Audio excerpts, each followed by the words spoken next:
I dropped my husband at the airport thinking it was just another business trip. Then my 6-year-old squeezed my hand so hard it hurt and whispered, "Mama, don't go home. I heard Daddy planning something bad for us. Please believe me this time." And the word, "this time," hit me like a slap.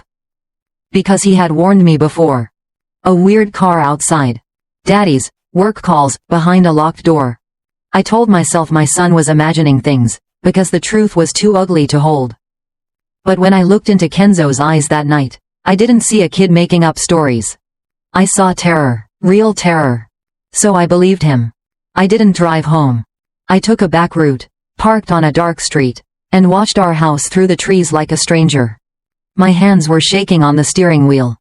My heart was screaming at me to stop being dramatic. To stop doubting the man I married.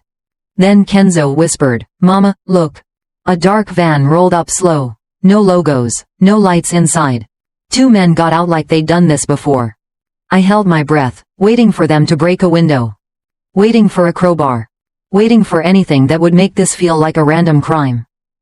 But one of them reached into his pocket and pulled out a key. A key to my house. I felt my stomach drop because only a few people could have given them that. They walked in like they belonged there. No lights, just flashlights moving behind the curtains. And then I smelled it.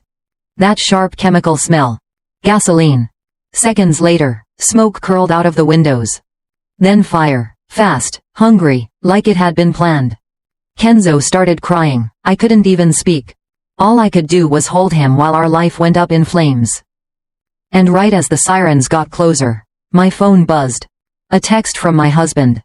"Just landed. Hope you and Kenzo are sleeping well. Love you." I stared at the screen like it wasn't real. Because while my home burned, he was building an alibi. A perfect, clean, business trip alibi. And then the next morning, the news showed him at the scene. Crying, shouting, performing. My wife, my son, please tell me they weren't in there. And I watched him act like a devastated husband, while my son sat beside me. Silent, like he'd aged 10 years overnight. If you were me, with your child clinging to you, watching the man you trusted turn into a stranger, what would you do?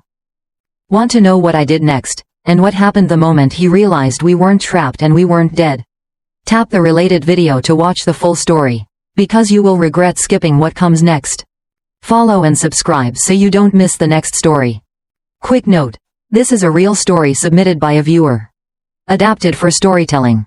And if you have a real story of your own, send it to us. The next one could be yours.